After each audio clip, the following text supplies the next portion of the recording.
வணக்கம் நண்பர்களே.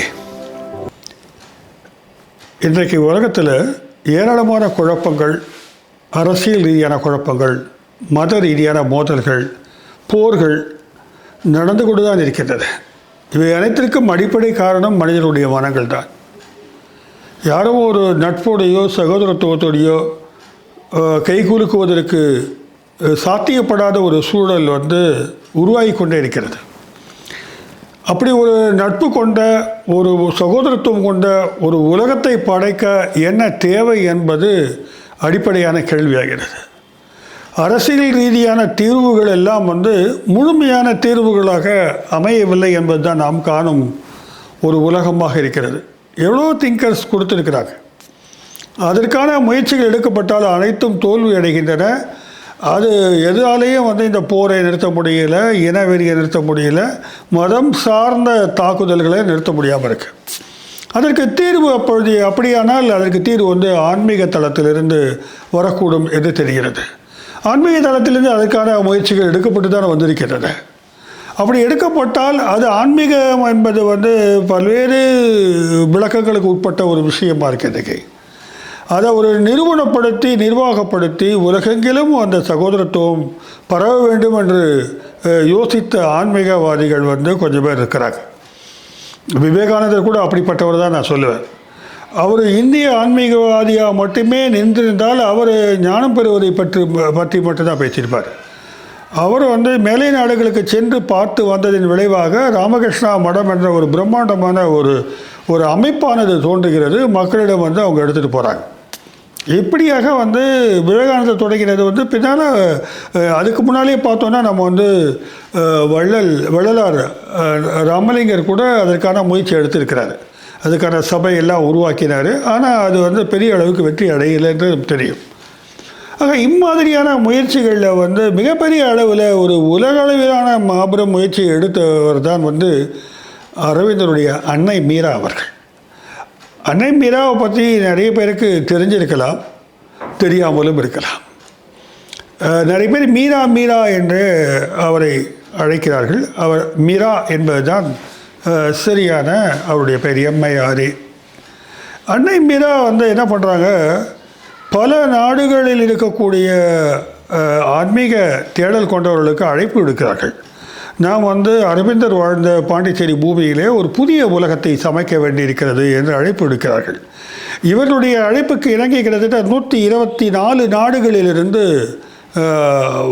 பங்கேற்று ஒரு புதிய உலகத்தை சமைக்கலாம் என்ற ஒரு கோட்பாட்டுக்கு அன்றைய பங்கேற்பாளர்கள் வருகிறார்கள். நிறைய பேர் இளைஞர்களிடத்தில் அதனுடைய விளைவாக தான் ஆரோவில் என்ற ஒரு பெரிய ஒரு கிராமம் உருவாகிறது. 1965 இப்படி ஒரு கான்செப்ட் அவங்க முன்வைக்கிறாங்க. 68 கிட்டத்தட்ட 124 நாடுகளிலிருந்து அவர்கள் நாடுகளில் இருக்கக்கூடிய மண்ணுகளை எடுத்துகிட்டு வராங்க. இளைஞர்கள்லாம் அவங்க ஊர் மண்ணெல்லாம் கொண்டு அந்த இடத்துல போடுறாங்க. போட்டுட்டு தான் இங்கே ஒரு பெரிய ஒரு கிராமத்தை உருவாக்குவோம்னு. கிராமம்ன்ற சொன்னால் அரவிந்தோ வில்லேஜ் ஆரோவில் அப்படின்ற ஒரு பெயரை வைக்கிறாங்க. அந்த ஆரோவில் உருவானதனுடைய அடிப்படை நிறைய விஷயங்கள் இருக்குது. அங்கே சொத்து உரிமை என்பதையே இழந்து விட வேண்டும். அப்படி எல்லோரும் தங்கள் சொத்துக்களை எல்லாம் கொடுத்துட்டு வந்தவங்க நிறைய பேர் இருக்கிறாங்க. பல நாடுகளிலிருந்து கிட்டத்தட்ட 60க்கும் மேற்பட்ட நாடுகளை சேர்ந்தவர்கள் அங்கே வாழ்ந்துக்கிட்டு இருக்காங்க. இன்றைக்கி வாழ்ந்துக்கிட்டு இருக்காங்க. அங்கே கூட்டு விவசாயம், கூட்டு பண்ணை, விலையில்லாத பொருட்கள் ஒருவருக்குள் பரிமாறிக்கொள்ளுதல், இப்படி விவசாயம் செய்கிறது, நிறைய வேலைகளை அவர்கள் செய்ய தொடங்கினார்கள். ஒரு கட்டாந்தரையாக இருந்த ஒரு பூமியை ஒரு செழிப்பான ஒரு வனமாக மாற்றியது அனைவருடைய உழைப்பும் சேர்ந்து தான். அது உடல் உழைப்பு சார்ந்த ஆன்மீகமாக அங்கே இருக்குது.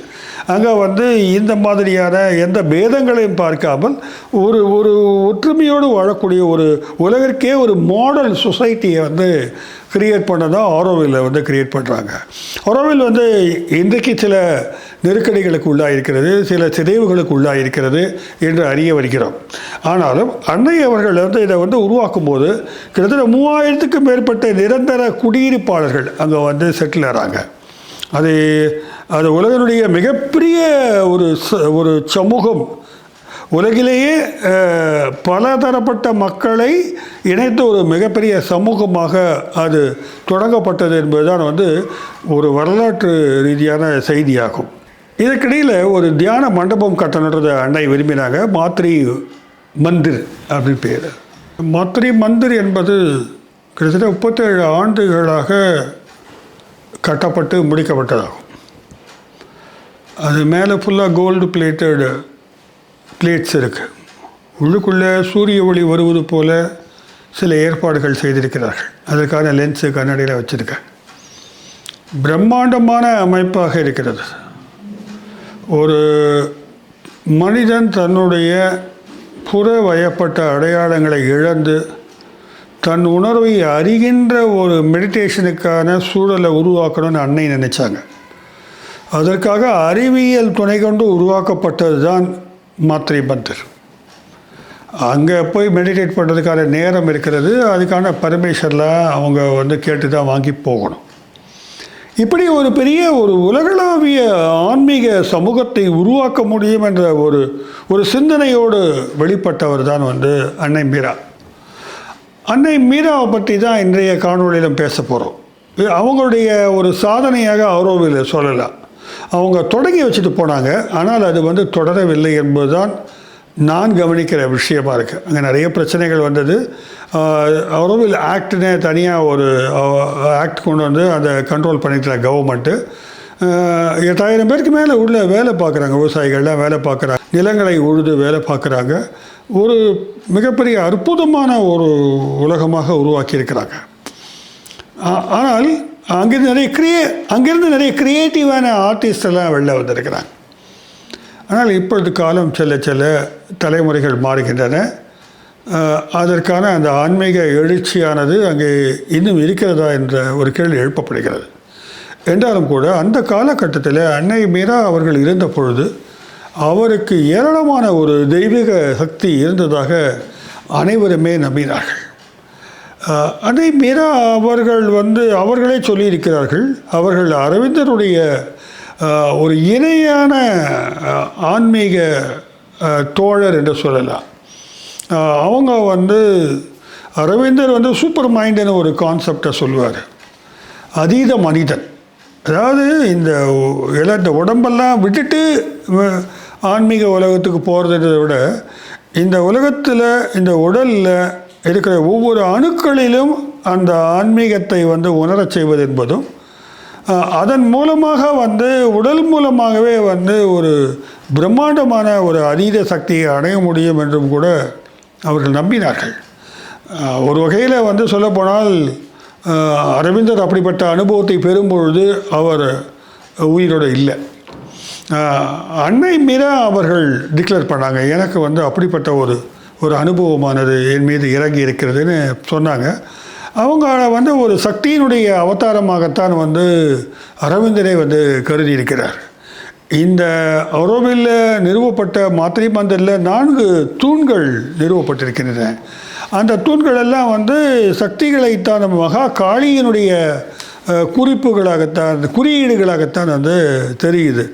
மகேஸ்வரி ஞானத்திற்காகவும், மகா காளி வலிமைக்காகவும், மகாலட்சுமி அழகிற்காகவும், மகா சரஸ்வதி திறமைக்காகவும் என்று சொல்லி தூண்களையும் நிறுவியிருக்கிறார்கள். இதில் வந்து ஒரு இம்பார்ட்டண்டான விஷயம் என்னென்னாக்க, இந்திய வேதாந்த மரபு சார்ந்ததா என்று கேட்டால் அதனுடைய முக்கியமான சாரங்களை அவர்கள் வரித்து கொண்டார்கள் தான் நம்ம பார்க்குறோம்.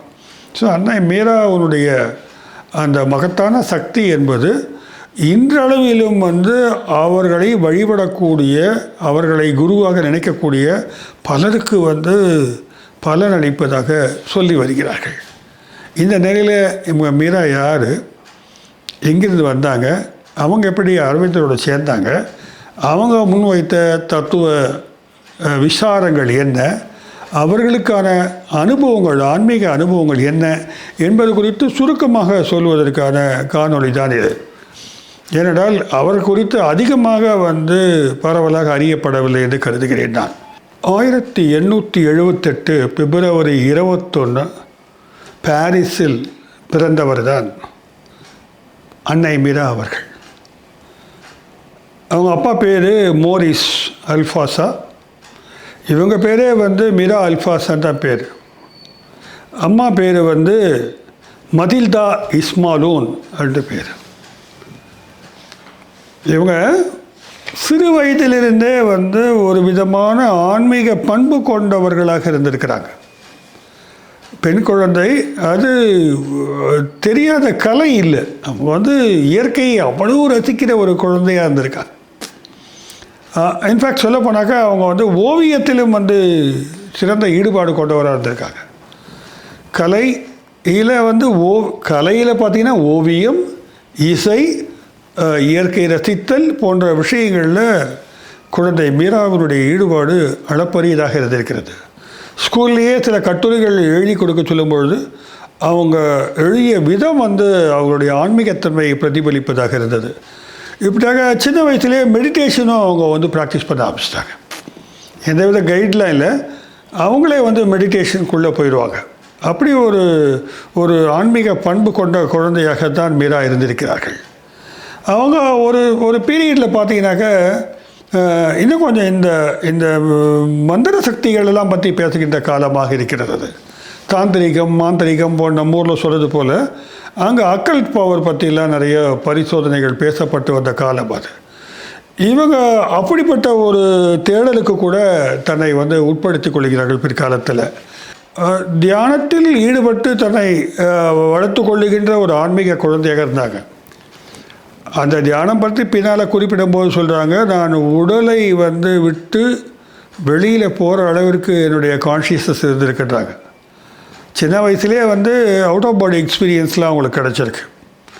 பிறகு தான் அவங்க வந்து தியோன் அப்படின்னு சொல்லக்கூடிய ஒரு அக்கல்ட்டு ப்ராக்டிஸ் பண்ணுறவர், இந்த தாந்திரிகம் மாந்திரிகம் மாதிரி ப்ராக்டிஸ் பண்ணக்கூடிய ஆள் அவர். அல்ஜீரியாவில் இருக்கிறார். தியோனும் அப்படித்தான், அவர் மனைவி அல்மா தியோனும் அப்படித்தான். அவங்க வந்து இம்மாதிரியான சித்து வேலைகளில் வந்து தேர்ந்தவர்களாக இருந்திருக்கிறாங்க. ஸோ அவங்கக்கிட்ட போய் இவங்க அதெல்லாம் இந்த சிறு பெண்மணி வந்து கற்றுக்கொள்கிறாள். இது என்ன சித்து வேலை என்று பார்க்குறாள். இந்த சித்து வேலை என்பது ஆன்மீகத்தோடு தொடர்பு கொண்டதாக இருக்கும் என்று அவள் கருதியதால் அவங்கக்கிட்ட போய் இருக்கிறாங்க. அங்கே இருக்கிற சூழ்நிலையில் பல விஷயங்களை வந்து அவங்க கற்றுக்கிறாங்க. மீராவுக்கு இந்த இயற்கை உலகத்தை தாண்டிய சில சக்திகள் ஆப்ரேட் ஆகுகின்ற ஒரு அனுபவமானது கிடைக்கிறது. அங்கே ட்ரைனிங் எடுக்க வந்து வெவ்வேறு கதைகள் இருக்குது, அதை பற்றி எடுக்கிறாங்க. ஒரு ஸ்டேஜில் வந்து அவங்க மீரா எழுதுகிறாங்க, நீ வந்து பாடியை விட்டு வெளில ட்ராவல் பண்ணலான்றதை அவங்க கற்றுக் கொடுக்குறாங்க. இது வந்து அன்னை மீரா எழுதியது. அவங்க படுக்கையில் படுக்க வச்சிடுறாங்க. படுக்க வச்சுட்டு நீங்கள் ட்ராவல் பண்ணலான்றதுக்கு அதுக்கான டெக்னிக்ஸ் கற்றுக் கொடுக்குறாங்க. ஸோ தன்னுடைய அல்ஜீரியாவில் இருக்கக்கூடிய மீரா தன்னுடைய உடலை கிடத்தி விட்டு தன்னுடைய ஆன்மாவை மட்டும் பிரித்து கொண்டு பாரிஸுக்கு போகிறாங்க. பாரிஸில் ஃப்ரெண்ட்ஸ்லாம் இருக்காங்க. அவங்க ஃப்ரெண்ட்ஸ் எல்லாம் சுற்றி பார்க்குறாங்க, கடலை பார்க்குறாங்க, மலையை பார்க்குறாங்க. ஃப்ரெண்ட்ஸ்கிட்ட வந்து தான் வந்திருக்கிறத வந்து மறைமுகம் உணர்த்துகிறார்கள். அவர்கள் நம்பலை. அப்போ ஒரு வெற்று தாழில் மீரா அப்படின்னு எழுதி காமிக்கிறாங்க. அப்படி எழுதிய விட அதை பார்த்து அவங்கெல்லாம் வந்து ஒரு சாரர் அசந்து போகிறாங்க, ஒரு சாரர் பயந்து போகிறாங்க. இதை பார்த்து இவங்களுக்கு அதிசயமாக இருக்குது. ஆனால் இம்மாதிரியான அனுபவத்தின் போது தன்னுடைய உடலை வந்து ஒரு விதமான ஒரு மந்திர சக்தியானது பாதுகாத்து இருப்பதாகவும், உடலுக்கும் தன்னுடைய இந்த உணர்வு உடலை விட்டு வெளியே வந்த ஆன்மா இருக்கு இல்லையா, அதுக்கும் ஒரு சில்வர் லைன், ஒரு இழையானது வந்து கனெக்டாக இருக்கிறதா சொல்கிறாங்க. இது வந்து முக்கியமான ஒரு விஷயமாக ஆன்மீகத்தில் பார்க்கலாம். அவுட் ஆஃப் பாடி போனாலும் இந்த உடலுக்கும் அந்த ஆன்மாவுக்குமான இணைப்பானது ஒரு தங்க சங்கிலி போல் இணைத்திருக்கிறது, இணைக்கப்பட்டிருந்ததை நான் பார்த்தேன் அப்படின்னு மீரா அவர்கள் சொல்கிறாங்க. இது ஆன்மீக அனுபவத்தில் இருக்கக்கூடிய அதை பற்றி சோதனைகள் செய்பவர்களுக்கு ஒரு தேவையான தகவலாக இருக்கலாம். மற்றவர்களுக்கு இது வந்து பொய்யா உண்மையான்னு தெரியாத குழப்பமும் உண்டாகும். ஆனால் இப்படிப்பட்ட பதிவுகள் வந்து நிறைய கிடைக்குது. வெஸ்டர்ன் ஃபிலாசபர்ஸ் வந்து மிஸ்டிக்ஸ் வந்து பெரும்பாலும் இந்த சில்வர் லைன் வந்து கரெக்டாகிறத பற்றி அங்கங்கே அதை குறிப்பிடுறதை நான் பார்க்குறேன். அன்னை மீரா வந்து இப்படி ஒரு அனுபவத்தை அங்கு பெற்ற பிறகு வந்து கொஞ்ச காலம் தியோனோடு இருக்கிறாங்க. பிறகு தியோன் தம்பதிகளுடைய திருப்பி பாரிஸ்க்கு வந்துடுறாங்க. வந்த பிற்பாடு இவங்க ஓவியத்தில் நான் ஈடுபாடு கொண்டவர்கள் சொன்னேன் இல்லையா, இவர்களுக்கு ஓவியத்தில் ஈடுபாடு என்று சொன்னால் இயற்கையை கவனிப்பது என்பதும் இயற்கையோடு தன்னை இணைத்து கொள்வது என்பதும் இவர்களுக்கு ரொம்பவும் பிரியமான ஒரு வேலையாக இருந்திருக்கு. செடி கொடிகளோடெல்லாம் பேசுவது என்பதும், நம்ம பேசுவோம், நம்ம கூட பேசுவோம், ஆனால் செடி கொடிகள்லாம் திரும்பி பேசுவோம் அவங்ககிட்ட, அதான் மேட்டருக்கு. அதே மாதிரி விலங்குகளை கூட நேசிப்பது என்பதும், மிக கொடூரமான புலி போன்ற விலங்குகளை கூட இவங்க கருணையாக கண்டு நட்பு கொண்டதாகவும் கூட குறிப்புகள் அங்கங்கே இருக்குது. ஸோ ஒரு மாதிரி உலகத்தில் இருக்கக்கூடிய அத்தனை உயிரினங்களோட இவங்க கனெக்ட் ஆகிருக்கிறாங்க. ஸோ இவங்க முதல்ல கண்டுபிடிச்சது என்னன்னாக்க, பூக்கள் பல நல்ல குணங்களை கொண்டவையாக இருக்கின்றன என்று தான். இவர்கள் கண்டுபிடித்த விஷயம் என்னவென்றால், பூக்களும் நம்முடன் பேசுகின்றன, அவைகளுக்கு தனி குணங்கள் இருக்கின்றன என்று அவர்கள் பூக்கள் குறித்து ஒரு பெரிய ஆன்மீக ஆராய்ச்சியை பண்ணுறாங்க. ஒவ்வொரு பூவுக்கும் ஒரு தன்மை இருக்கிறத கண்டுபிடிக்கிறாங்க. அதனால் நிறைய பூக்களோடு அவங்க உறவாட தொடங்குகிறார்கள். அதன் விளைவுதான் அன்னை ஆசிரம் முழுவதும், அரவிந்த ஆசிரம் முழுவதும் வண்ணப்பூக்கள் பூத்து குலுங்குவதை நாம் எங்கு போனாலும் பார்க்கலாம். அப்படி ஒரு பூக்களை தரிசிப்பது என்பதும், பூக்களை ஒரு இறைவனுக்கான தூதுவராக மாற்றுவது என்பதும் மீரா உணர்ந்த பாடமாக தெரிகிறது. அப்படிப்பட்ட மீரா ஓவியம் வரைகிறாங்க. ஓவிய கண்காட்சி நடக்குது. ஓவிய கண்காட்சியில் இவருடைய ஓவியங்களை இவங்க ப்ளேஸ் பண்ணுறாங்க. அங்கே இவரை சந்தித்த ஹென்றி மோரிஸ் என்பவர் இவர் மீது காதல் கொள்கிறார். ஒரு விஷயம், இவங்க அவரை காதலிக்க தொடங்குகிறார்கள். ஒரு சாதாரண மனிதனுக்குரிய குணங்களும் அன்னை மீராவிடம் இருக்கிறது என்பதை பார்க்குறோம். ஒட்டுமொத்தமாக தன்னை பிரித்து செல்வது இந்திய ஆன்மீக பண்பு போல அல்ல அது. அவங்க பாரிஸ் உமன் இன்னொரு நண்பரை சிநேகிக்கிறாங்க. அவங்க திருமணம் பண்ணிக்கிறாங்க. திருமணத்தில் ஒரு ஆண் குழந்தையும் பிறக்கிறது. 1897 அந்த திருமணத்தை ஹென்றி மோரிஸோட பண்ணிக்கிறாங்க. பையனுக்கு ஆண்ட்ரா மோரிஸ்னு பேர். நான் தொடர்ந்து ஆராய்ச்சி பண்ணி பார்க்கல, அவர் எங்கே இருக்கார், எப்படி இருக்காருன்றது கூட எனக்கு தெரிந்து கொள்ள ஆர்வமாக இருக்கிறது. அந்த வம்சம் எப்படி இருக்கிறது இப்பொழுது இதெல்லாம். ஆனால் பொதுவாக ஆன்மீக குருநாதர்கள் என்பது அத்தி பூத்தது போல் ஒரு குடும்பத்தில் ஒருத்தர் வருவாங்க. அவங்களுக்கும் குடும்பத்துக்கும் பெரிய தொடர்பு பின்னால் இருக்காது. அது நிர்வாகமாக அளவில் வரும்போது நிர்வாகியாக அவர் இருக்கலாம், அவ்வளோதான். ஒரு ஆன்மீக குருவாக மாறுவதற்கான வாய்ப்புகள் மிக மிக மிக குறைவாக இருக்கிறது. அப்படி அன்னை மீரா அவர்கள் இந்த திருமணத்தில் வாழ்ந்து கொண்டிருந்த தருணத்தில் ஹென்றி மோரிஸ்க்கு அவ்வளவு ஈடுபாடு இல்லை. இவருடைய ஆன்மீக பயணங்களில், அனுபவங்களில் அவ்வளவு அவர் கவனம் செலுத்தவில்லை, அவ்வளோ அவர் பிடிக்கலை. ஒரு கட்டத்தில் டைவர்ஸ் ஆகிடுறாங்க. ஒரு கட்டத்தில் கணவரை விட்டு பிரிய வேண்டிய சூழலில் பிரிஞ்சுறாங்க. ஏன்னா இவங்களுடைய நோக்கமெல்லாம் தன்னுடைய ஆன்மீக பயணத்தை தீவிரப்படுத்துவதிலே இருந்ததால் அவரை விட்டு பிரிஞ்சிடுறாங்க அவங்க. ஆக இவருடைய முதல் மன வாழ்க்கை இப்படியாகத்தான் முறிகிறது. மீரா ஜப்பானுக்கு குடியேற வேண்டிய சூழல் ஏற்பட்டது. ஜப்பானுக்கு போன ஏற்பாடு அவர் இந்த மலர்கள் குறித்தெல்லாம் இன்னும் ஆர்வத்தோடு கவனித்தார் என்று சொல்லப்படுகிறது. மலர்கள் தான் இறைவனிடம் தூது செல்லக்கூடிய தூதுவர்கள்னு அவர் நம்பினார். நம்முடைய கோரிக்கைகளை இறைவனிடம் சென்று சொல்லக்கூடிய சக்தி படைத்தவை மலர்கள் தான் அப்படின்னு அவர் கருதினார். அதனால தான் பூசையிலெல்லாம் மலர்களை தூவுறாங்க. மலர் கம்யூனிகேட் பண்ணணும் நம்புகிறாங்க. இது ஒரு முக்கியமான ஒரு கவனிக்கப்பட வேண்டிய விளக்கமாக எனக்கு தோன்றியது. அன்னை மீரா ஜப்பான் போன ஏற்பாடு அவங்க தொடர்ந்து தன்னுடைய தியானத்தில் ஈடுபடுறாங்க. அலெக்சாண்ட்ரியான்ற ஒரு லேடியோட தொடர்பு ஏற்படுகிறது. அவங்களும் தியானத்தில் ஈடுபடுறாங்க.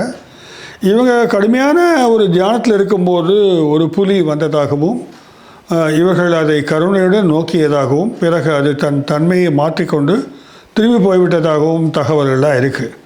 நிறைய இந்த மாதிரி தியானம் பண்ணுறவங்க ஞானிகள் முன்னால் கொடிய விலங்குகள் பணிந்து போய் இருக்கின்றன என்ற தரவுகள் ஆங்காங்கே தெரியத்தான் செய்கின்றன. அதற்கு அத்தாட்சி இருக்குதா இல்லையா என்பதெல்லாம் ஆய்வு செய்ய விரும்புபவர்கள் தேடி பார்க்க வேண்டிய விஷயம். இதில் என்ன ஃபிலாசபினாக்க, என்னால் என் மைண்டை அந்த செடியோட கொடியோட பிற உயிரினங்களோட கனெக்ட் பண்ணி பேச முடியுது அப்படின்றது தான் அதனுடைய விளக்கமாக ஆன்மீகவாதிகள் சொல்லிட்டு வராங்க. இப்படியாக நடந்து கொண்டிருக்கின்ற காலத்தில் ஜப்பானில் இவங்க முக்கியமான ஒரு ஆளுமையான ரவீந்திரநாத் தாகூரை சந்திக்கிறார்கள். ரவீந்திரநாத் தாகூர் நோபல் பரிசு வாங்கியதற்கான ஒரு பாராட்டு விழாவிற்காக ஜப்பான் வரார். அவர் இவங்களை பற்றி அறிந்திருக்கிறார், இவங்ககிட்ட பேசுகிறாரு. பிறகு நீங்கள் ஏன் சாந்தி நிகேதனுக்கு ஒரு பொறுப்பை ஏற்றுக்கூடாது அப்படின்லாம் கேட்குறாரு. இவங்க மறுத்து விடுகிறார்கள். அதே போல் பஹாய் ரிலிஜன்னு சொல்லுவாங்க. டெல்லியில் கூட மிகப்பெரிய பஹாய் டெம்பிள் இருக்குது. அந்த பஹாய் ரிலிஜனை உருவாக்கிய பஹாய் மத அமைப்பாளர் அப்துல் பஹாய் என்றவர் இவங்களை சந்திக்கிறாரு. எங்கள் அமைப்புக்கான தலைவராக கூட நீங்கள் இருக்கலாம்னு சொல்கிறாரு. ஆனால் அதையும் அவர் மறுத்து விடுகிறார். ஆக இப்படியாக மிகப்பெரிய ஆளுமைகள் எல்லாம் இவர் மீது ஒரு நல்ல மதிப்பு கொண்டிருந்தார்கள் நம்ம பார்க்குறோம். ஜப்பானில் இருக்கும்போது தான் இவருக்கு ஒரு முக்கியமான திருப்பு முனையாக ஒரு விஷயம் அமையுது. ஒரு அன்பர் என்ன பண்ணுறாரு, பகவத்கீதையை கொண்டு கொடுக்குறாரு அம்மா கிட்ட. பகவத்கீதையை அவங்க படிக்க ஆரம்பிக்கிறாங்க. பகவத்கீதை தான் அவர்கள் வாழ்வில் மேலும் மேலும் உரம் கூட்டக்கூடிய, ஆன்மீக உரம் கூட்டக்கூடிய ஒரு ஒரு பலமாக அமைஞ்சது. அதான் அதில் அவர்கள் அந்த கிருஷ்ணருடைய கேரக்டர் மேலே ரொம்ப லைட்டு போயிட்டாங்க. அவர்களுக்கு அதிலிருந்து கிருஷ்ணர் என்ற ஸ்ரீ கிருஷ்ணர் தெரிய தொடங்கிவிட்டார். அந்த கிருஷ்ணர் என்ப ஒரு ஒரு ஒரு ஒரு சக்தி, ஒரு உருவம் அவங்களுக்குள்ளே தொடர்ந்து ஆப்ரேட் பண்ண தொடங்கியிருக்குது. ஸோ அவங்களுடைய அந்த ஆன்மீக பயணத்திற்கான ஒரு அழுத்தமான குறியீடாக கிருஷ்ணர் அமைகிறார். ஸோ அவங்க கிருஷ்ணரை குறித்து தவம் செய்ய தொடங்குகிறார்கள். கிருஷ்ணரை சந்தித்தே ஆக வேண்டும் என்ற ஆர்வம் கூட அவர்களுக்கு ஏற்படுகிறது. இதன் விளைவாக இந்தியாவை பற்றி அறிந்து கொள்ள தொடங்கிறார்கள். அப்போது அவங்க ஒரு காஸ்மிக் குரூப் அப்படின்னு ஒரு குரூப்பை தொடங்குகிறாங்க. பிரபஞ்ச சங்கம் அப்படின்னு உருவாக்கி கொஞ்சம் பேர் இந்த ஆன்மீக விஷயங்களை பேசக்கூடிய சத்சங்கமாக இருக்கும். நண்பர்களை வைத்துக்கொண்டு பல விவாதங்களை, உரையாடல்களை அதன் மூலமாக நடத்தி வருகிறார்கள். சின்ன வீட்டுக்குள்ளேயே அதை இந்த காஸ்மிக் குரூப்பில் பால் ரிச்சர்ட்னு ஒருத்தர் ஜாயின் பண்ணுறார். பால் ரிச்சர்ட் இவர்கள் மீது மிகுந்த ஒரு ஈர்ப்பு கொள்கிறார்.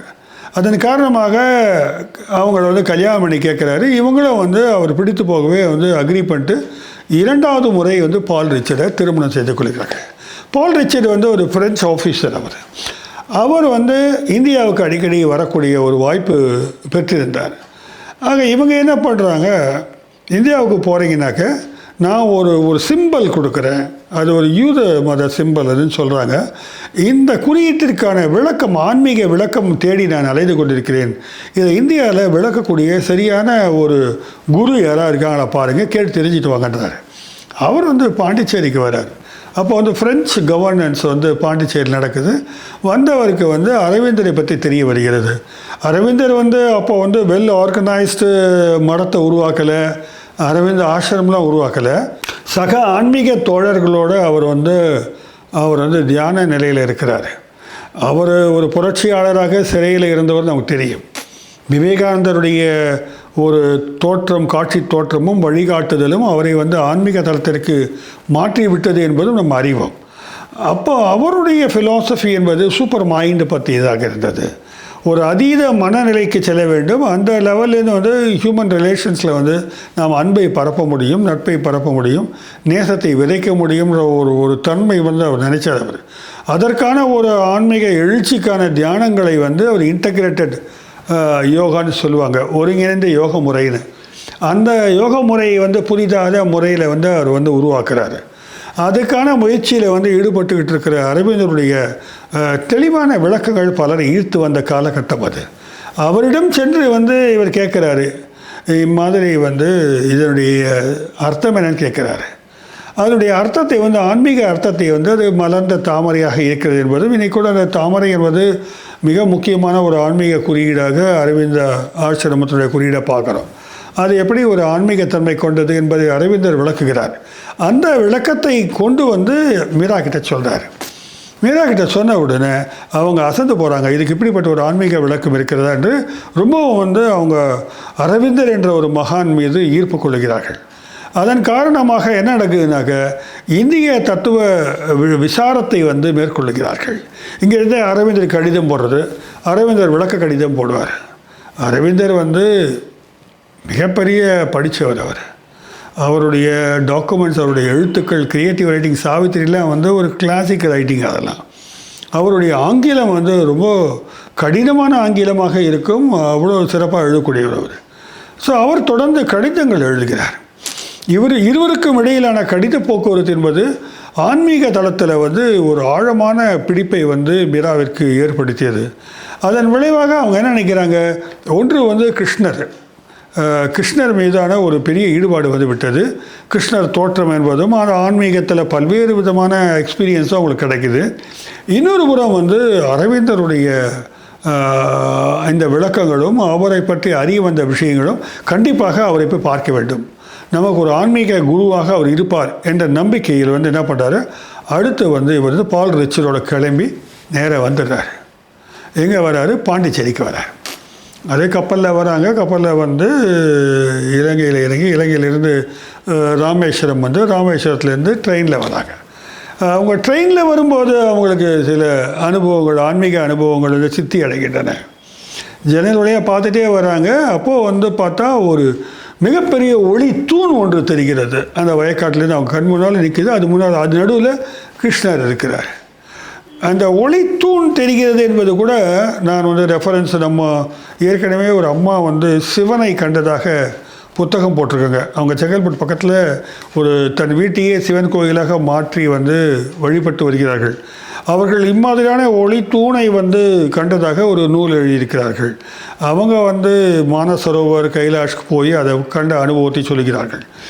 அதே மாதிரி இவர்களுக்கும் ஒரு ஒளி தூணானது ஏற்பட்டது. அது பிரகாசிக்கக்கூடிய வானத்துக்கும் பூமிக்குமான ஒரு தூணாக இருந்தது. அது நடுவில் வந்து கிருஷ்ணன் வந்து தனக்கு தோற்றமளித்தார் என்று மீரா எழுதுகிறார்கள். இது இவங்களுடைய மைண்டுடைய ப்ரொஜெக்ஷனா இல்லை அப்படியே ஒரு ஃபிசிக்கலான ஒரு ரியாலிட்டி தெரியுதான்னு கேட்டால் இதுக்கு வந்து நம்ம அறிவியல் பூர்வமாக பதில் சொல்ல முடியாது. இது வேறு ஒரு உலகத்தை அவர்கள் தரிசிக்கிறார்கள் என்ற அளவில் தான் நம்ம பார்க்குறோம். இப்படி ஒரு அனுபவத்தோடு இவங்க போய் பாண்டிச்சேரி மண்ணில் இறங்கும்போது இவங்களுக்கு பெரிய ஒரு குருவை பார்க்க போகிறோன்ற ஒரு வைப்ரேஷனோட ஆர்வத்தோடு இருந்தாங்க. பிறகு வந்து அவரை கூப்பிட்டு போகிறாங்க. அவரை கூப்பிட்டு எங்கே இருக்கான்னு தெரியாது, பெரிய எஸ்டாப்ளிஷ்மெண்ட்லாம் இல்லை இல்லையா. அப்படியே வழி கேட்டே போகிறாங்க. இவரும் அவருடைய கணவரும் போகிறாங்க. அவர் எங்கே இருக்கார், ஒரு குடியிருக்கும் வீட்டில் ஒரு 4-5 பேர் இருக்கிறாங்க. அங்கே தான் அரவிந்த கோஷ் இருக்கிறார். அந்த வழியில் போகும்போது ஒரு சைக்கிள் ரிக்ஷா, அதான் கை வண்டி, அப்போல்லாம் கை ரிக்ஷா தான் இருக்கும். அந்த ரிக்ஷாக்காரர் வந்து இவங்களை அழைச்சிட்டு போய் இந்த வீட்டில் தான் இருக்கான்னு காமிக்கிறார். ஏன் இந்த ரிக்ஷாக்காரை பற்றி சொல்கிறேன்னாக்க, அன்னை வந்து அவருடைய கடைசி தருணம் வரைக்கும் ரிக்ஷாக்காரருக்கு மாதம் ஒரு கருணை தொகையை வந்து அன்பாக கொடுத்துட்டே இருக்காங்க. ஏன்னாக்கா அவர் தான் அரவிந்தரை இருக்கும் இடத்தை தனக்கு காட்டியவர் என்று அவங்க நன்றி பாராட்டினாங்க. அந்த இடத்துக்கு போகிறாங்க. போனாக்கா அங்கே ஒரு வெண்ணிற ஆடை, வெண்டாடியோட ஒரு மெல்லிதான அந்த நபர் வந்து நிற்கிறாரு. இவர் தான் அரவிந்தர் சொல்கிறாங்க. இவங்களுக்கு அப்படியே புல்லரிச்சு போது ஷாக் ஆகிடுது. ஏனென்றால் இதுவரை இவர்கள் கனவிலும் நினைவிலும் கண்டு வந்த கிருஷ்ண உருவமே அதுதான். அவர்கள் கிருஷ்ணராக வந்து தரிசனம் செய்தது வந்து அரவிந்தருடைய உருவம் தான் என்று தெரியும் பொழுது அவர்களுடைய மனநிலை எப்படி இருக்கு யோசிச்சு பாருங்க. இது வரைக்கும் அவருடைய உருவத்தை எங்கேயுமே பார்த்ததில்லை, அவங்க ஃபோட்டோவில் கூட பார்த்ததில்லை. அந்த உருவம் தன் முன்னால் தோன்றி எப்பொழுதுமே தனக்கு தரிசனம் கொடுத்த நினைக்கும் பொழுது அவர்கள் வந்து அவர் அண்ணனுடைய வந்து அரவிந்தரிடம் வந்து அவர்கள் தன்னை ஐக்கியப்படுத்தி கொண்டார்கள் சொல்லலாம். இந்த இடத்துல ஒரு கொஸ்டின் இருக்குது. தொடர்ந்து தான் அரவிந்தரோட அவங்க வந்து ட்ராவல் பண்ணுறாங்க. அவங்க என்ன காதல் செய்தார்களா, லவ்வர்ஸா, இதில் எப்படிப்பட்ட உறவு என்பதை கேள்விகள் எல்லாம் வந்து நிறைய கேள்விகள் எழுப்பப்பட்டு விட்டன. அந்த தருணத்தில் எழுப்பப்பட்டது. ஆனால் வந்து வரலாறு சொல்லும் பாடம் என்னவென்றால், இது ஒரு ஆன்மீக உலகினுடைய ஆன்மாவினுடைய பிணைப்பாகத்தான் வந்து பார்க்க வேண்டும் என்று. அங்கே உடலுக்கு வந்து அங்கே வேலை இல்லை. அது வந்து பால் நிலை கடந்த ஒரு ஆன்மீக உறவாகத்தான் வந்து போற்றப்படுகிறது. அப்படி தான் வந்து பக்தர்களும் வந்து கருதுகிறார்கள். இப்படியாக இருக்கும்பொழுது அரவிந்தரை சந்தித்த விஷயத்தில் வந்து அம்மாவுக்கு ரொம்ப மகிழ்ச்சியாக விடுகிறது. தொடர்ந்து அவரோட உரையாடல் நிகழ்த்துவது என்பதும் இப்படி நடந்துக்கிட்டே இருக்கும்பொழுது அவங்க வந்து ஃபுல்லாக கிட்டத்தட்ட ஒரு 5 இயர்ஸ் வந்து இருக்காங்கன்னு நினைக்கிறேன். இருக்கும்போது வேர்ல்டு வார் 1 வந்துடுது. அப்போ அங்கே பாரிஸில் வந்தவங்கெல்லாம் ஒழுங்காக ஊருக்கு வந்துருக்குன்னு கவர்மெண்ட் சொல்லிட்டாங்க. இவங்க ஊரை விட்டு போக வேண்டிய கட்டாயம் ஏற்படுகிறது. வேறு வழியில் பிரிய மனம் இல்லாமல் பிரிந்த ஊருக்கு போயிடுறாங்க அவங்க. அரவிந்தரோடு உரையாடி கொண்டே உலா போவது அன்னைக்கு வழக்கமாக இருந்தது.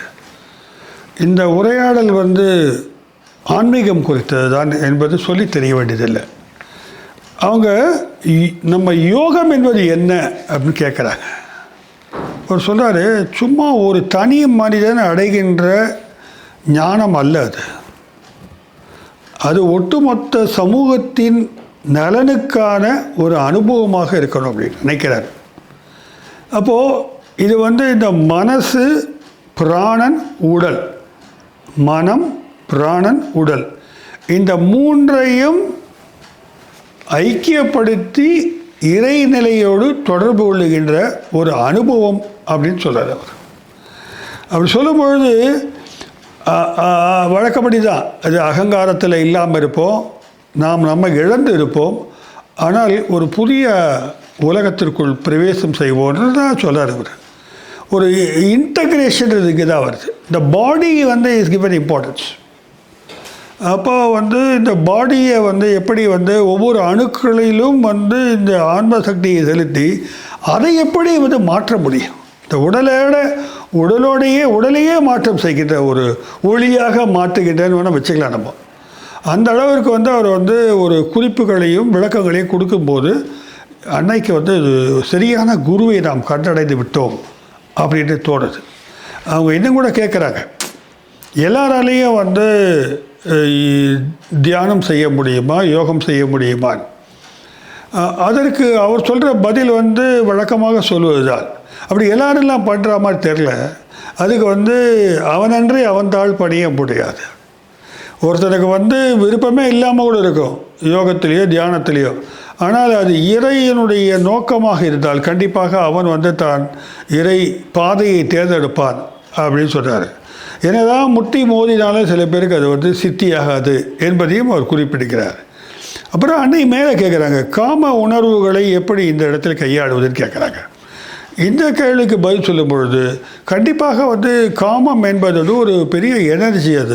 அது நம்மளை சக்தி, நம்முடைய ஆன்மீகத்தை தடை செய்கின்ற ஒரு சக்தியாகத்தான் இருக்கும். அதனால் அதை தவிர்ப்பது என்பது தான் ஒரு சன்னியாசிக்கோ இல்லை ஒரு தியானிக்கோ அல்லது இறை உணர்வு கொள்ள துடிப்பொருளுக்கோ அடிப்படையான விஷயம் காமத்தை விட்டு வெளில வரணுன்றது அரவிந்தர் சொல்கிறார். இம்மாதிரியான விளக்கங்களை அன்னைக்கு மிக மகிழ்ச்சி அளிப்பதாக இருந்ததால் இவர் தான் நம்ம குருநாதன் அவர் தீர்மானித்த தருணம் தான் அவரோடு பழகிய அந்த வருடங்கள் எல்லாம். இந்த கால தருணத்தில் அன்னை மீரா ஒரு காரியம் பண்ணுறாங்க. 2 பத்திரிகைகளை தொடங்குறாங்க. அரவிந்தருடைய தத்துவங்களை வெளியில் கொண்டு வரணுன்றதுக்காக தான் மெயினாக. ஒன்று ஆரியான்ற பத்திரிக்கை ஆங்கிலத்தில் கொண்டு வராங்க, இன்னொன்று ரெவ்யூன்ற பத்திரிக்கை ஃப்ரெஞ்சில் கொண்டு வராங்க. ஸோ அவங்க சர்க்கிளில் ஃபுல்லாக அந்த விஷயங்களை அவங்க கொண்டு போகிறாங்க. இதுக்கு இடையில தான் அந்த வேர்ல்டு வார் வரவே கணவரோடு அவர் திரும்ப வேண்டிய சூழல் ஏற்பட்டு விடுகிறது. அவர் பால் ரிச்சர்ட்ஸனுக்கு ஜப்பான் ட்ரான்ஸ்ஃபர் பண்ணுறாங்க. ஜப்பானுக்கு இவங்க போன ஏற்பாடு அங்கே ஒரு பெண்மணியை சந்திக்கிறாங்க. அவங்க பேர் டோரத்தின்னு பேர்.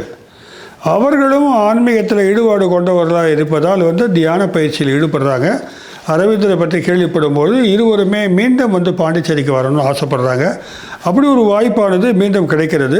டோரதியோடு இவங்க 1920 திரும்பி வந்துடுறாங்க. ஒரு கணவரோடு தான் வராங்க. அவங்க வந்த ஏற்பாடு ஒரு பெரிய ஒரு தியான பயிற்சிகளில் தீவிரமாக ஈடுபட தொடங்குகிறார்கள். டோரதிக்கு தத்தா என்ற பெயர் வழங்கப்படுகிறது. அரவிந்தர் குருநாதராக அங்கே ஏற்றுக்கொள்ளப்படுகிறார். ஸோ கொஞ்சம் கொஞ்சமாக அங்கே சத்சங்கம் என்பதும் மெடிடேஷன் ப்ராக்டிஸ்ன்றதையும் அந்த குழுக்கள் செய்ய தொடங்குகிறார்கள். இந்த தருணத்தில் அவர் பால் ரிச்சர்ட் என்ன பண்ணுறாரு, ரொம்ப தீவிரமாக ஆன்மீகத்தில் இவங்க ஈடுபட தொடங்கிய பிறகு அவரால் ஈடுபட முடியலை. அவர் அரவிந்தர் மேலே நல்ல மரியாதைலாம் வச்சுருந்தார். ஆனால் இந்த அளவுக்கு தீவிர ஆன்மீகத்துக்குள்ளே போக முடியாதால் அவர் தன்னுடைய மனைவி மீராவை விட்டு பிரிய வேண்டிய ஒரு நிலைக்கு ஆளாகிறார். அதனால் அவர் என்ன பண்ணுறாரு, தன்னை செப்பரேட் பண்ணிக்கிறார். அவங்களோட அந்த 2வது கணவர் பிரிந்து சென்று விடுகிறார். பிற்காலத்தில் வந்து அவர் அதுக்காக வருந்துகிறார். எதுக்காக வருந்துகிறார்னா, அரவிந்தரை தானும் குருவாக ஏற்றுக்கொள்ளவில்லை என்று யோசித்துலாம் வருந்துகிறான்னு படிக்கிறோம். அந்த இடத்துல வந்து என்ன ஆகுதுனாக்கா, இவங்க வந்து டோட்டலாக வந்து இங்கேயே தன்னை ஐக்கியப்படுத்திக் கொள்கிறார்கள். இந்த தருணத்தில் தான் வந்து அரவிந்தர் ஆசிரமம் என்ற ஒன்றை உருவாக்குவதற்கு அன்னை மீரா வந்து வேலை பார்க்குறாங்க. அதுக்கு முன்னாலெல்லாம் வந்து அங்கங்கே துணிகள் கிடக்கும், புத்தகங்கள் கிடக்கும், அது உள்ளுக்குள்ள எதை பற்றியும் கவலைப்படாத ஒரு யோகியாகத்தான் அரவிந்தர் இருந்தார். ஆனால் வந்து அன்னை மீரா வந்து அவங்க மேற்கத்திய பண்பாட்டிலிருந்து வந்ததால் இதையெல்லாம் ஒழுங்குபடுத்த தொடங்குறாங்க. வீடை வந்து க்ளீன் பண்ணுறதுன்றது, சுத்தமாக வச்சுக்கிறதுன்றது, புத்தகங்களை வந்து புத்தகங்களுக்குரிய இடங்களில் அடுக்கி வைக்கிறதுன்றது, நிறைய பூச்செடிகளை வளர்ப்பது என்பது, பூசைக்குரிய நேரங்களை வந்து வரையறுப்பது என்பது, தியானத்துக்கான நேரத்தை வந்து வரையறுப்பது என்பது, அரவிந்தர் கூட இருந்தவங்களே அவரை சகாவாக பார்த்து கொண்டிருந்த தருணத்தில் அவருடைய அந்த ஆன்மீக செழுமையை உணர்ந்ததால் இவங்க வந்து அவரை வந்து ஒரு குருநாதர் ஸ்டேட்டஸ் கொண்டு போகிறாங்க. அவருக்குரிய நாற்காலி, அவர் இருக்க வேண்டிய இடம், இப்படியெல்லாம் வந்து அவருக்கே அதை பற்றிலாம் பெரிய அக்கறை இல்லை. ஆனால் அவங்க வந்து அதை வந்து ஒழுங்குபடுத்தி ஆசிரமத்துக்கே வந்து ஒரு புதிய பொலிவை உண்டாக்கிறார்கள். இத்தனை மணிக்கு தான் எந்திரிக்கணும், இத்தனை மணிக்கு சாப்பிடணும், இத்தனை மணிக்கு போகணும் அப்படின்ற அந்த கட்டுப்பாடுகள் எல்லாம் வந்து கொஞ்சம் கொஞ்சமாக அவர்கள் கொண்டு வரார்கள். அது வந்து ஒரு பெரிய அளவிற்கு ஆசிரமத்தை வந்து ஒரு ஒழுங்குபடுத்தியதுன்னு சொல்லலாம். இங்கிருந்து தான் வந்து எங்களுடைய கான்ட்ரிபியூஷன் வந்து தொடங்குது. டெய்லி அவருடைய மெடிடேட் பண்ணுறது, அவருக்கு உதவியாளராக இருப்பது, அவருடைய உணவுகளை கவனித்துக் கொள்வது, ஏன்னால் வயதாகிவிட்டது, அவருக்கு உணவை கொண்டு போய் கொடுத்து பரிமாறுவது என்பது, இப்படின்ற பல்வேறு வேலைகளை வந்து இவங்க பார்க்குறாங்க. இவங்க பல தருணங்களில் வந்து அவர் உடலை வந்து ஒரு தகதகக்கின்ற ஒரு பொன் ஒளியோடு இருப்பதாக தான் கவனிப்பதாக சொல்கிறாங்க. அரவிந்தர் வந்து தன்னுடைய தியானத்தில் தன் உடலை வந்து பொன்னாகவே மாற்றிக்கொண்டு விட்டார். இன்னும் கொஞ்சம் தான் இருக்குது அவருக்கு அந்த அதீத நிலைக்கு அடைவதற்கு, அதீத மனிதன், அதீத யோகம், அதீத மனம் என்ற நிலையை அடைவதற்கு இன்னும் சற்று நாட்கள் தான் இருக்கின்றன என்பதாக இவர் புரிந்து கொள்கிறார். அப்போ இவங்க டோட்டலாக இந்த கிருஷ்ணர் உணர்வு, கிருஷ்ணா கான்ஷியஸ்னஸ் வந்து இவங்க பொறுத்த வரைக்கும் அரவிந்தருடைய தத்துவத்தின் அடிப்படையில் தான் வந்து புரிந்து கொள்ளப்பட்டிருப்பதாக தெரிகிறது. அவங்க நிறைய கடிதங்கள் எழுதுவது, புக்கு எழுதுறது, டாக்ஸ் கொடுக்கறது, உரையாடல் நடத்துறது அப்படின்ற அளவில் வந்து ஓரளவுக்கு வந்து பறந்து விரிந்து பரவுகிறது அரவிந்த ஆசிரமத்தின் புகழ். அங்கே ஒரு முக்கிய பொறுப்பாளராக வந்து அன்னை மீரா இருக்கிறாங்க. அன்னை மீராவுடைய ஆன்மீக சக்திகள் வந்து அவ்வப்போது வெளிப்படத் தொடங்குகின்றன. பல்வேறு நபர்கள் வந்து அவர்களை வணங்கும் பொழுது கிடைக்கின்ற தங்களுக்கான நன்மைகளை பற்றி எல்லாம் ஆங்காங்கே பேசத் தொடங்குகிறார்கள். அதை ஒரு முறை வந்து இவர்கிட்ட விவாதங்கள், உரையாடல் நடக்கத்தான் செய்யும். அப்பொழுது புட்டபர்த்தி சாய்பாபா வந்து ஒரு பொருள் வரவழைத்ததை வந்து ஒரு நண்பர் கொண்டு வந்து கொடுத்து, இது எம்மாதிரியான பொருள்னு சொல்ல முடியுமான்னு கேட்குறாரு. பார்த்தவொடனே சொல்லிட்டாங்க, இது மாந்திரிகத்தால் வரவழைக்கப்பட்ட பொருள் அப்படின்னு சொல்கிறாங்க. அப்போது பாபாவை பற்றி என்ன நினைக்கிறேன்னு கேட்கும்போது, இல்லை நான் வந்து கமெண்ட் பண்ண விரும்பலை அப்படின்னு நகர்ந்துட்டாங்க. பொதுவாக அவங்களுக்கு ஒரு அதன் மீதெல்லாம் வந்து அதிகமான ஈடுபாடு அல்லது ஒப்புதல் இருந்ததாக தெரியல நமக்கு. இவங்க மெடிடேஷன் என்பதே கூட ஒரு அமைதியான சூழலில் அனைவரும் அமர்ந்து தியானம் பண்ணுறதா அவங்க முன்வைத்த ஒரு வழிகாட்டுதலாக அங்கே இருந்திருக்கிறத நம்ம பார்க்குறோம். ஆசிரமம் தொடங்கப்படுவதற்கு முன்னால் 1926 நவம்பர் மாதம் 24ஆம் தேதி அன்று ஒரு அற்புதமான நிகழ்வானது நடக்கிறது. ஓரளவுக்கு எல்லாரும் வந்து அங்கே வந்து சாதகர்கள் எல்லாம் வந்து தொடர்ந்து அங்கே தங்கி இருக்கிறார்கள். அங்கே தான் வந்து டோரத்தியும் மீராவும் இனிமேல் தங்க போகிறாங்கன்னு அரவிந்தர் சொல்லிட்டார். ஆனால் அது வரைக்கும் பெண்களே இருந்ததில்லை. அதுவும் மேலை நாட்டு பெண்கள் தங்குறாங்கன்ற போது முதல்ல தயக்கமும் சில கமெண்ட்ஸும் இருந்து தான். அப்படியே அவர்கள் வந்து ஒழுங்குபடுத்தி தன்னுடைய அந்த செயல்பாடுகளை செய்ய ஆரம்பித்திருப்பாடு அவளுக்கு மரியாதை கூட தொடங்கியது. எப்பயுமே முதல்ல பெண்கள் வந்து ஒரு பொறுப்பேற்கும்போது சில கிண்டல்கள்லாம் வரதான் செய்யும். அவங்க வந்து தொடர்ந்து தாங்கள் செய்யக்கூடிய செயல்கள் மூலமாகத்தான் வந்து அங்கே அங்கீகாரத்தை பெறுகிறார்கள் என்பது அன்னை மீராக்கே நிகழ்ந்த நிகழ்வாக நம்ம இங்கே பார்க்குறோம். இந்த லெவலில் வந்து ஒரு நாள் வந்து எல்லாங்காங்கே வந்து பணிகளை செய்து கொண்டிருக்கிறார்கள். அன்னை வந்து அழைப்பு விடுக்கிறார். எல்லாரும் வந்து ஒரு தியான மண்டபத்துக்கு வாங்கன்னு கூப்பிட்றாங்க. எல்லோரும் வராங்க. அரவிந்தருக்குன்னு அதுக்குள்ளேயே வந்து ஒரு தனியான சேர் இருக்குது. கொஞ்சம் கொஞ்சமாக மீரா என்ன பண்ணுறாங்கன்னா, அவரை சேரில் உட்கார வைக்கிறது என்பதும் மற்றவங்களை தரையில் உட்கார வைக்கிறதுலையும் அந்த இந்திய பண்பாடுப்படி ஒரு குருநாதருக்குரிய அந்த அடையாளத்தை வந்து வழங்க தொடங்கிவிட்டார். அது பழகிவிட்ட ஒரு விஷயமாகிவிட்டது. அரவிந்தர் வந்து வெந்தாடியோடு அவரை பார்த்துருக்கோம் படங்கள் ஆடி உட்காந்துருக்காரு சேரில், எல்லோரும் கீழே இருக்காங்க. கொஞ்ச நாள் எல்லாம் மெடிடேட் பண்ண திடீரென்று ஒரு பொன் ஒளியானது வானத்திலிருந்து எல்லார் முன்னாலேயும் இறங்க தொடங்கியது. அனைவருக்கும் அந்த அனுபவம் வந்து மிகப்பெரிய ஒரு ஆன்மீக அனுபவமாக அமைந்ததாக எழுதியிருக்கிறாங்க. அங்கே இருந்தவங்க அத்தனை பேரை வந்து ஒரு வேறு விதமான ஒரு ஆன்மீக தளத்திற்கு அழைத்து செல்லப்பட்டார்கள். முழுவதும் பொன்னொழி சூழ்ந்த ஒரு தருணமாக இருக்கிறது. இதுதான் அதீத மனம் என்று சொல்லக்கூடிய அந்த சூப்பர் மைண்டு பூமிக்குள்ளே இறங்கிய தருணமாக வந்து அரவிந்தர் வந்து பின்னர் சொல்லுகிறார். அவருடைய முழு தியான முயற்சியின் பலனாக ஒரு பிரம்மாண்டமான புனிதமான ஒரு சக்தியானது மனிதர்களுக்குள் இறங்கி இருக்கிறது, அதைத்தான் அன்று நடந்தது என்று அவர் குறிப்பிடுகிறார். அந்த நிகழ்ச்சியில் பங்கு பெற்ற அனைவருமே வந்து வெவ்வேறு விதமான ஆன்மீக ஒரு ஆழமான அனுபவத்திற்குள் உள்ளானார்கள்ன்றது நான் சொல்லி தெரியணுன்ற அவசியம் இல்லை. ஆக இப்படி ஒரு நிகழ்வு நடந்த பிறகு தான் வந்து அதை வந்து ஆசிரம லெவலில் கன்வெர்ட் ஆகிறாங்க. பிறகு வந்து அரவிந்தர் வந்து ஒரு மகா குருவாக உருவாக தொடங்குகிறார்.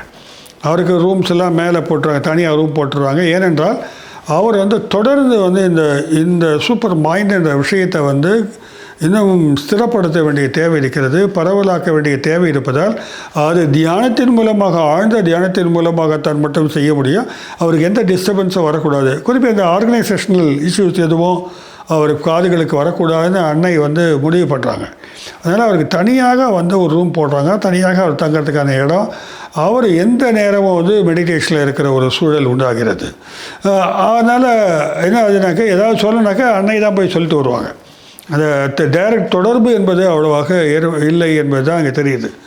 அப்போ அரவிந்தரே ஒரு தருணத்தில் சொன்னார், இனிமே வந்து ஆசிரமத்துடைய முழு பொறுப்பை வந்து அன்னை தான் கவனிச்சுப்பாங்க, என்னுடைய இடத்துல இருந்து அவங்க கவனிச்சுப்பாங்க, இனிமே தான் வந்து அவங்க தான் குருநாதராக இருப்பாங்க, நான் முழுக்க தியானத்தில் இருக்க போகிறேன். அவர் போயிட்டார். ஸோ இவங்க ரெண்டு பேரும் ஒரு இரட்டைக்குழல் துப்பாக்கின்னு சொல்லக்கூடாது, இருந்தாலும் ஒரு இரட்டைக்கிளை மலர்களாக ஒரு ஆன்மீக தளத்தில் வந்து பணிபுரிய அளவுக்கு தொடங்கினாங்க. இந்த பொன்னிற கதிர்கள் இறங்கிய தருணத்தை தான் கிருஷ்ணா கான்ஷியஸ்னஸ்ன்னு அவங்க மீன் பண்ணுறாங்க. அவரவர்கள் வந்து அதை வந்து ஒரு குறியீடை வந்து கிருஷ்ணன்ற குறியீடை வந்து வெவ்வேறு வகையான ஆன்மீக அனுபவத்திற்கு வைத்துக் கொள்கிறார்கள் என்று எனக்கு தோன்றுகிறது.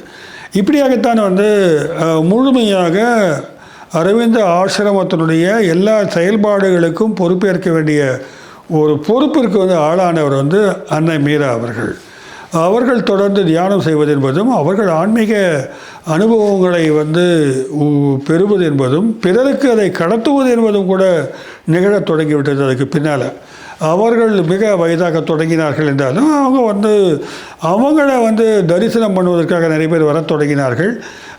அவருடைய ரொம்ப ஈடுபாடுடைய ஒரு சிஷ்யர் ஒருத்தர் வந்து உடம்பு சரியில்லாமல் போயிட்டார். அவர் வேறு இடத்துல படுத்துருக்கிறாரு. அவருக்கு தெரியணுன்றதுக்காக பால்கனிலேருந்து அவருக்கு காட்சி கொடுத்தாங்க. அதை பார்த்தோன்னே ஜனங்கள் எல்லாம் ஓடி வந்து பால்கனி தரிசனம்ன்றது அதுக்கு பேர் வச்சுட்டாங்க. அதனால் அந்த அம்மா வந்து இந்த எப்பயுமே அவங்க டைம் ஸ்லாட்டில் தான் ஆப்ரேட் பண்ணுவாங்கனால மாலையில் இந்த நேரத்தில் வருவாங்க அந்த நபருக்கு தான் காட்சி கொடுப்பதற்காக என்பதால் கீழிருந்து எல்லாரும் பார்த்தாங்க. அவங்க இந்த பால்கனி தரிசனம்ன்றது வந்து ஆன்மீகத்திலிருந்து தொடங்கி அரசியல் வரைக்கும் வந்து பரவி விட்டது. அது நம்ம ஒன்றும் பண்ண முடியாது. இப்போ எல்லாமே அது ஒரு உயர்ந்த நிலையில் அவங்க இருந்து கை காட்டுவது என்பதெல்லாம் நம்ம வந்து அரசியல்வாதிகளே செய்கிறத நம்ம பார்க்குறோம்.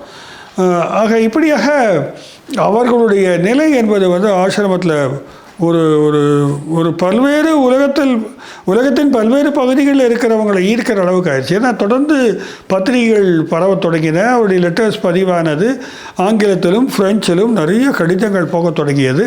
அது ஒரு ஃப்ரெஞ்சு காலனியாகவும் இருந்ததால் ஃப்ரெஞ்சு பீப்புளுக்கு ரொம்ப ஈஸியாக அது பரவ தொடங்கியது. பல நாடுகளிலிருந்து சீடர்கள் வரத் தொடங்கினார்கள். அவர்கள் தியான பயிற்சியில் ஈடுபட்டார்கள்.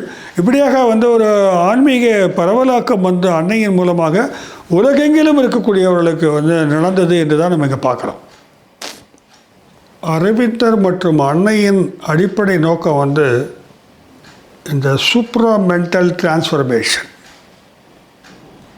மனிதன் அதீத ஒரு மனித நிலையை மனநிலையை அடைவது என்பதுதான். அதற்கான அடிப்படை தான் வந்து இந்த இன்டெக்ரல் யோகம் என்பது. இன்டெக்ரல் யோகா என்பது பூரண யோகமாக சொல்லப்படுகிறது.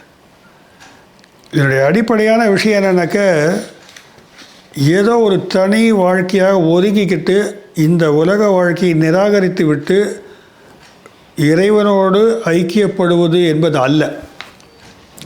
இந்த இந்த விஷயம் என்னன்னாக்கா டெய்லி வந்து மெடிடேட் பண்ணுறது இருக்குது அதில். தன்னை கவனிப்பது என்பது அடிப்படையான விஷயமாக இருக்குது. தான் கோபப்படுகின்ற தருணங்களை, தான் சந்தோஷப்படுகின்ற தருணங்களை, வாட்டமாக உள்ள நேரங்களை எல்லாம் வந்து திருப்பி திருப்பி வந்து அப்சர்வ் பண்ண வேண்டிய கட்டாயம் இருக்குது. இருந்தாலும் கூட இதெல்லாம் வந்து சாதாரண யோகத்தில் நம்ம சொல்லக்கூடிய விஷயங்களாக தெரியுது. ஆனால் நம்ம வாழ்கின்ற முறையில் அது கலைப்படைப்பாக இருக்கலாம் அல்லது உழைப்பாக இருக்கலாம். இந்த வாழ்க்கையில் சில வேலைகளை நம்ம செய்கிறோம். அந்த வேலைகளுக்குள்ளாக ஆன்மீகம் இருக்கிறது என்பது தான் கிட்டத்தட்ட ஜென் புத்திசம் மாதிரியான ஒரு விஷயம் அது.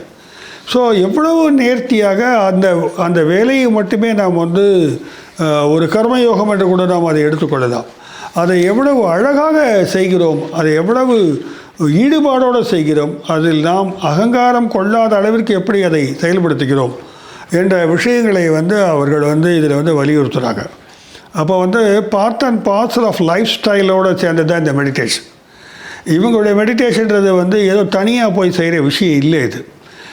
இது வந்து மெடிடேஷனுக்குரிய ரெகுலர் மெடிடேஷனுக்குரிய ப்ராக்டிசஸ் இருக்குது. அதே சமயத்தில் ஒரு விழிப்பு நிலையிலே செயல்களை செய்கின்றோம் என்ற ஒரு விஷயத்தையும் அவங்க முன்வைக்கிறாங்க.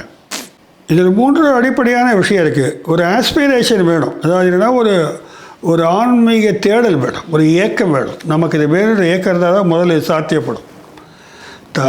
தாகம் எடுத்தவன் தான் தண்ணி குடிப்பான். அதனால் தாகம் என்பதை வந்து முதலில் என்ன சொல்கிறாங்க, கண்டிஷனாக வைக்கிறாங்க.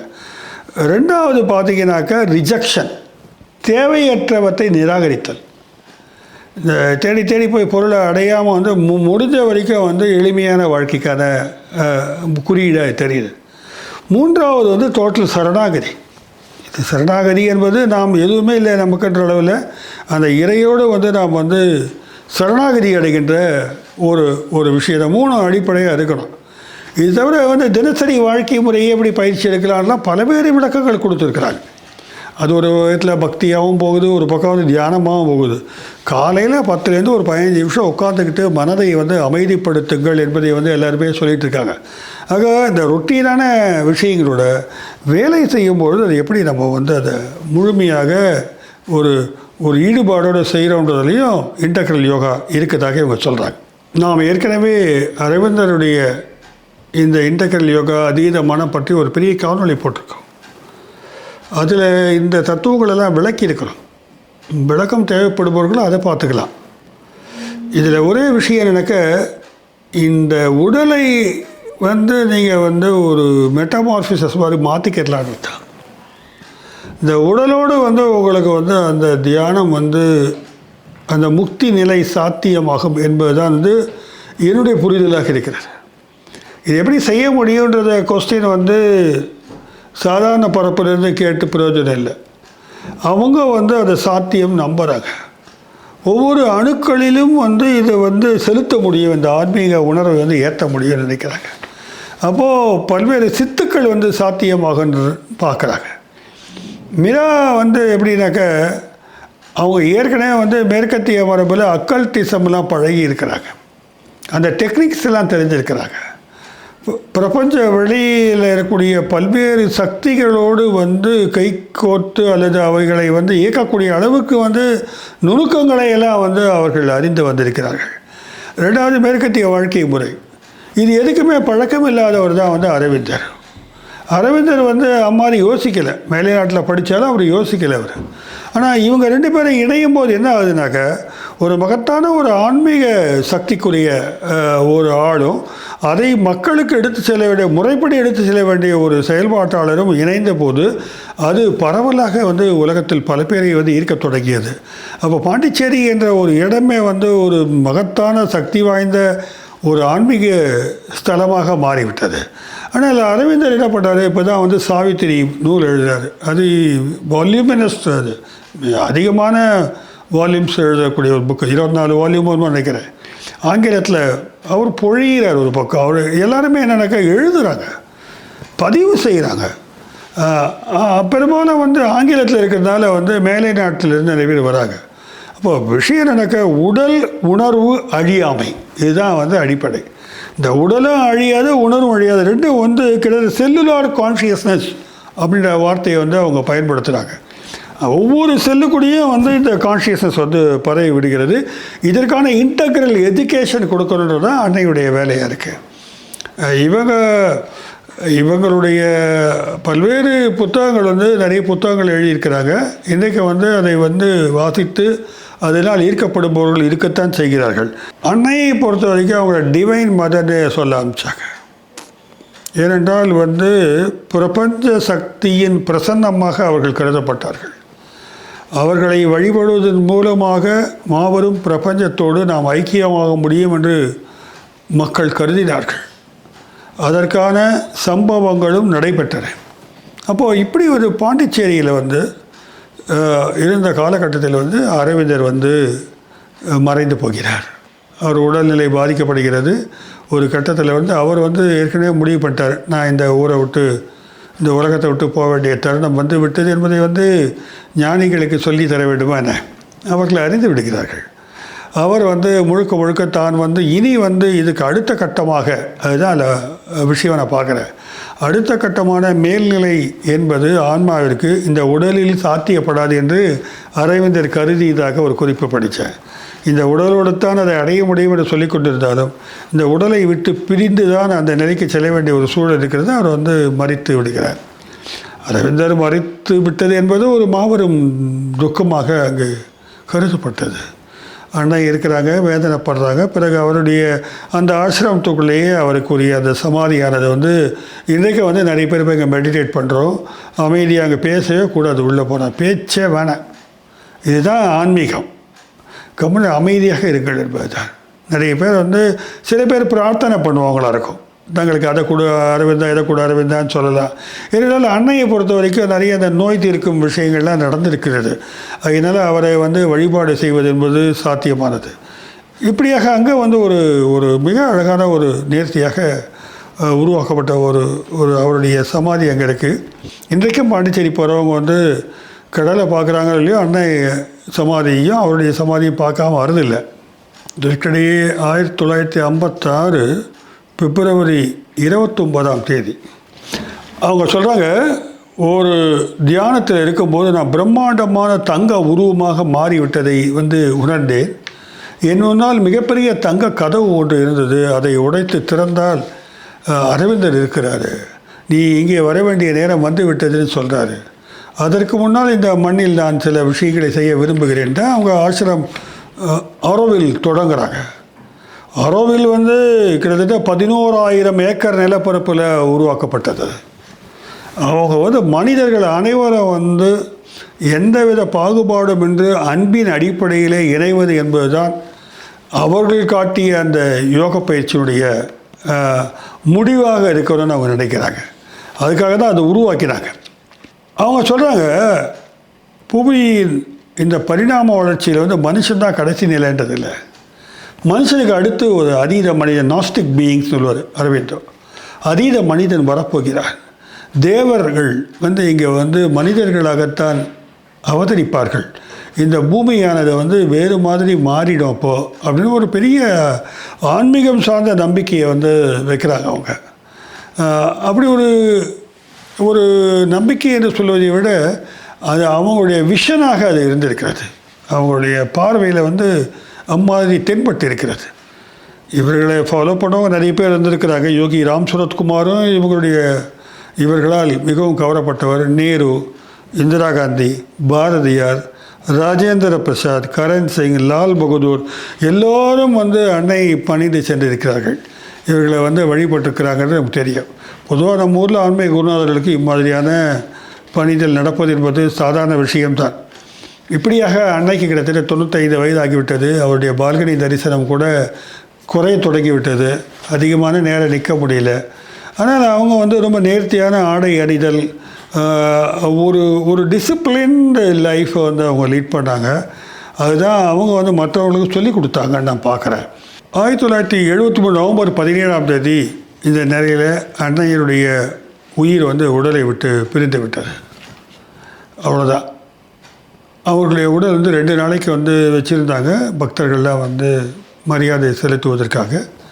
அதற்கு பிறகு வந்து அதே ஆசிரமத்திலேயே வந்து அங்கேயே அருகாமையிலேயே வந்து அவங்களுடைய உடல் வந்து புதைக்கப்பட்டு அங்கே ஒரு சமாதி இருக்கிறது. இன்றைக்கும் போனாக்கா அன்னையுடைய சமாதி வந்து மிக அடக்கமாக அழகாக அலங்கரிக்கப்பட்டு அங்கே வந்து ஒரு மாபெரும் அமைதி தவழுவதை வந்து நாம் உணர முடியும்.